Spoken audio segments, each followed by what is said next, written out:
Hello there. This is Main Recap. Today we're concluding the series Dear Child. What a fantastic journey it has been. Be sure to watch the first 2 parts. The playlist link is available in the description. If you could give us a like and subscribe, it would mean a lot to us.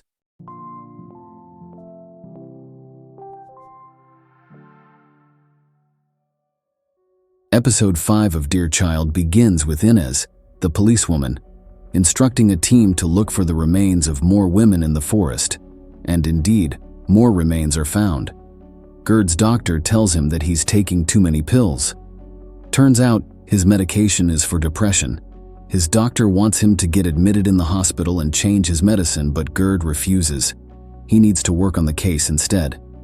As is made clear by a phone call from Aida, whose team has found another dead body of a woman. Once again, not Lena. Gerd leaves the doctor's place and finds a newspaper with a crass headline about Hannah, calling her a zombie girl. He calls Aida, and they discuss how someone from the clinic must have taken a photo of her and sold it. Gerd is working on another theory, that Lena was already pregnant when she was kidnapped. Matthias comes home furious about the newspaper. He tells Karen they have to get Hannah home now for her safety. Karen gets angry when she realizes that he's already arranged it all behind her back. Hannah will be staying with them for a few days. When she asks about Jonathan, he doesn't respond and leaves the house instead. Alone, Karen calls Gerd and asks him if this is legally allowed. Unfortunately, he says it is since Matthias and Karen are Hannah's closest relatives. At the clinic, Benedict admits a fault with the security. He says an unauthorized person could have entered the clinic and taken a photo of Hannah. About Hannah going to live with her grandparents, Benedict says it could be good for her since she needs social contact. Jonathan is not quite ready for that. In the clinic's garden, Hannah is reading with Matthias. Gerd watches them from afar. Hannah then finds Miss Tinky left on the ground nearby. Jonathan too finds a snow globe under his pillow. But he, unlike Hannah, throws it on the ground. At home, Jasmine tries to deny the voice and step outside the apartment. On the road, she approaches the detective waiting nearby but gets overwhelmed by the traffic and runs back upstairs. In her room, she uses the shard of glass to cut her wrist. While she's in the bathtub, her neighbor enters the house and tells her that her father is on the phone. Of course, Jasmine knows who it really is. She spots a hole in the ceiling and we realize there's a camera there. He's been watching Jasmine this whole time. A flashback shows Jasmine was made to sit in the house wearing a thin nightgown that left her cold. Hannah assures her that their father will give her clothes back soon. When Jasmine breaks down, the kids wrap her up in their clothes, and Jonathan gives her his snow globe to feel better. Gerd tells Karen, on the phone, about his conversation with Benedict. He then says he misses her, but Karen changes the topic. A man named Florian arrives at the house and Karen greets him. Florian says that Gerd asked him to come down from France for an interview. He shows Karen photos of his 2 young boys. He says moving away was what was best for him.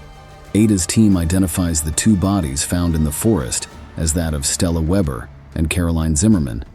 They have a list of other missing women as well. Gerd theorizes that Lena is special, the original, and so her body won't be found in the forest with the others. The head of the security company who has sued Aida for the mine debacle is then seen in the office. Aida and Gerd are told that he's dropping charges, which seems suspicious to the latter. Aida thoughtfully looks at the photograph of the security guard, who was there the day they found the house, Klaus Reinhardt. Matthias then comes home with flowers and apologizes to Karen. He then hears about Florian. While Florian waits in line, other men are taken in for a DNA swab. They're also asked if they recognize the photo of the dead man. Aida makes a visit to the security company and speaks to the secretary. She realizes the secretary knows all the goings-on in the company. Armed with more information, Aida approaches Klaus Reinhardt and questions him about missing equipment from the office. He claims to have nothing to do with it. One of the men who gave his DNA swab bumps into Matthias and recognizes him.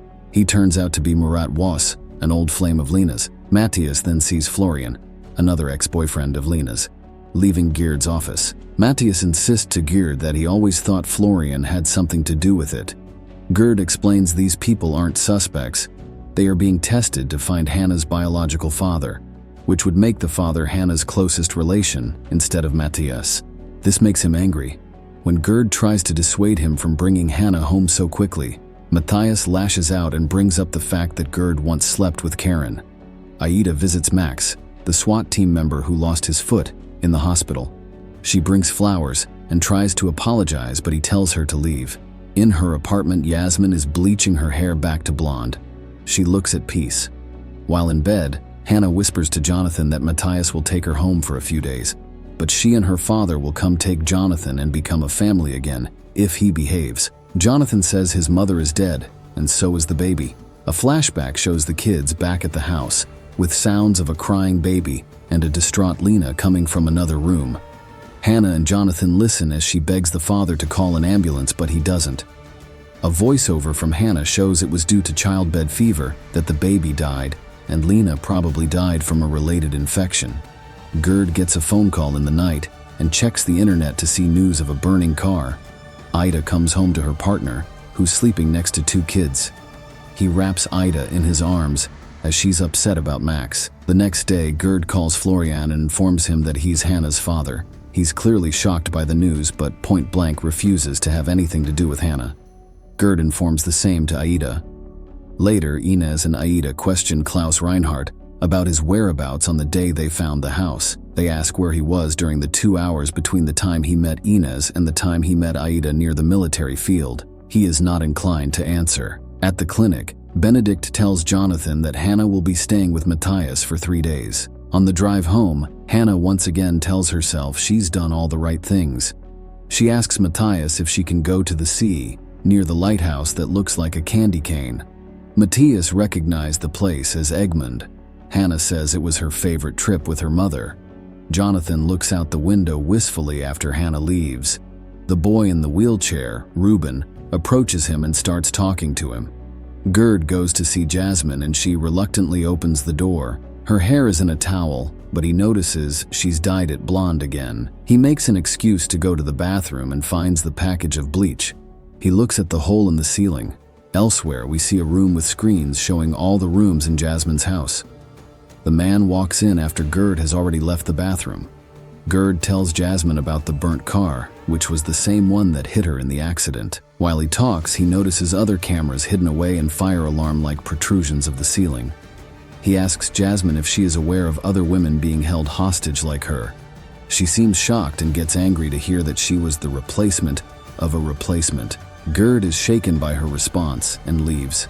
Outside, he gets in his car, checks on his gun, and has one of his pills. Inside the apartment, Jasmine sets out Lena's clothes that she used to wear in the house. Elsewhere, we see the man has already set up another house ready for Lena and the kids.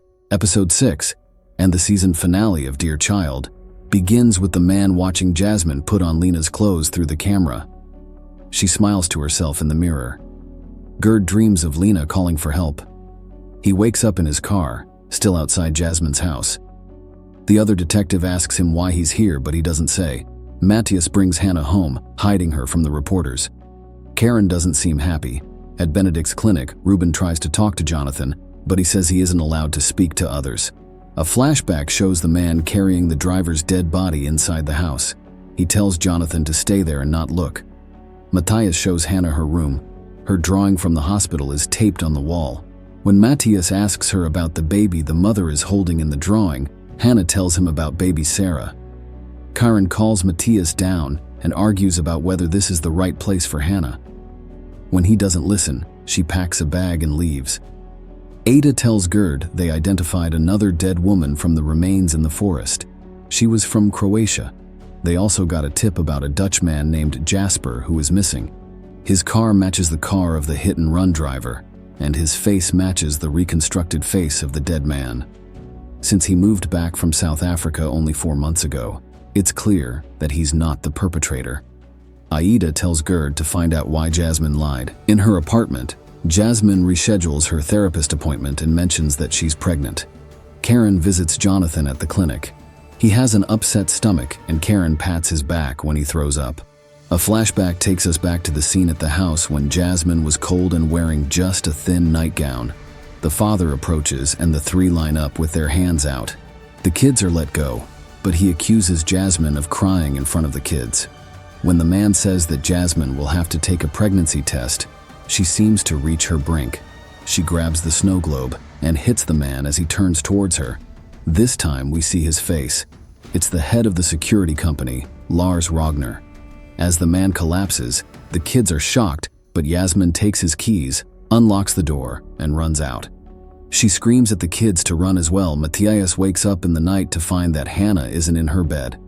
She's in the living room, waving out to someone outside. She says someone threw pebbles at her window. Matthias pulls the window shutters down and Hannah goes back upstairs, telling herself she did everything right. Jasmine wakes up even before the clock hits 7 o'clock. In the morning, Matthias is unable to locate Hannah again. Turns out she's in the van with her father. They watch Jasmine on his screens. The man tells Hannah to sleep for a while. He watches as Jasmine hides a knife in her sleeve. Jasmine then gets a text from him, saying he'll be waiting around the corner from her apartment complex. At the same time, a bunch of reporters turn up outside Jasmine's building, sent there by an anonymous text. Gerd sees Jasmine sneak out from a different exit and rushes after her. He turns around the corner and loses sight of her but sees Lars entering his van. While following the van in his car, Gerd calls Aida and tells her about Hannah. He also tells her to find a connection between the Becks and the security company. In the van, the man has Hannah put handcuffs on Jasmine. Hannah asks if they could have Nurse Ruth as a grandma in their house, but Lars says no. Hannah mentions that Lars too was raised by only his grandparents. At the security company, the secretary is unable to find any connection to the Becks. In Ragnar's office, Aida finds that Lars Ragnar's mother looks a lot like Lena. In fact, Lars never had a father, and his mother ultimately ran away. Aida takes a picture of the photographs. The secretary finally finds the records of the company setting up the alarms and security of the Beck household 13 years ago. A flashback shows Lena accidentally getting locked out of her house while her parents are out of the city. Lars Ragnar comes from the security company and helps her out since her parents are away. She offers ice cream as a thank you, and he, all too happily, agrees. In the van, at present, Jasmine asks Lars why she was allowed to live when all those other women died. Hannah says it was because she asked for it. On the day Jasmine ran, we see that Hannah went after her. It was Hannah who knocked out the driver. She then meets her father, who is now awake, in the forest and tells him what happened. She asks for an ambulance, since she wants to keep this mother. She likes Jasmine's stories since they're similar to Lena's. Seeing Hannah's tears, Lars agrees. He takes the shard of glass from Hannah and goes to deal with the car driver. He cuts up his face and then leaves Hannah with instructions on what to say. He tells her that he knows she did everything right, and she's a big girl. Gerd and Matthias speak on the phone, with the latter panicking about Hannah. He realizes that Gerd has an idea about where she is. An announcement from Gerd's GPS alerts Matthias to his location. He grabs his coat and runs out of the house. Ida shows Jonathan a picture of Ragnar Sr., and he recognizes it as an older version of his father. He also says Ragnar's mother looks like Lena. When Ada asks why he didn't run out the door, Jonathan says Hannah told him not to. Since Hannah wants to see the sea before going home, Lars takes them to the beach. When Jasmine gets out of the car, he takes the knife she had hidden in the sleeve. Ida tells Gerd what she's found and is heading to one of Lars's properties. Using the toilet as an excuse, Jasmine takes out the shard of glass from her underwear. It was wrapped in a sanitary pad. She pretends to fall, and Lars comes over to see what happened. She then stabs him with the shard, telling him once and for all that her name is not Lena. Gerd finds the empty van and investigates it. He follows the path and finds Lars bleeding out on the sand. He asks him where he buried Lena. Lars said he buried her at home, in the garden. Hannah and Jasmine step into the seawater, and Hannah removes her sunglasses for the first time. Matthias arrives and sits by Gerd on the sand, watching Hannah and Jasmine play. Later on, Lena's body is indeed found, and her parents get to bury her. Karen and Matthias go to a support group and work towards healing again. We see Hannah meet Benedict at the clinic while Jonathan is now playing with Ruben. Gerd packs up his work desk. Jasmine is at home and her hair is brown again. We see one last shot of Lena, walking on a beach. Thanks for watching, and if you enjoyed this video, don't forget to hit that subscribe button so you never miss out on our latest content. You can also give us a thumbs up if you liked what you saw.